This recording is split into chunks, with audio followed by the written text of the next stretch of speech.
તો મારા કલેજાઓ 2 દિવસથી મોસમ વગરનો વરસાદ થઈ રહ્યો છે.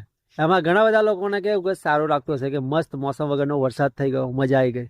પરંતુ મારા કલેજાઓ, જે ખેડૂતોનું નુકસાન થયું છે ને, એ ખેડૂતોની વેદના પૂછજો કે એ 4 મહિના બરાબર મહેનત કરી ને જ્યારે ફળ મળવાનો સમય થયો ને ત્યારે આ વરસાદે પથારી ફેરવી નાખી. અને મારા કલેજાઓ, જે ખેડૂત હોય છે ને એનું પરિવાર શેના ઉપર જીવે છે, એમનું ગુજરાન શેના ઉપર થાય છે? જે ખેતરમાં પાક કરે છે ને અને એમાંથી જે પૈસા મળે છે ને એમાંથી પોતાનું ગુજરાન કરતો હોય છે. પરંતુ આ વરસાદે એ બધા પાકની પથારી ફેરવી નાખી. હવે આવનારા જે 3 થી 4 મહિના રહ્યા ને મારા કલેજાઓ, એ કાઢવા માટે ખેડૂતની પરિસ્થિતિ કેવી હશે?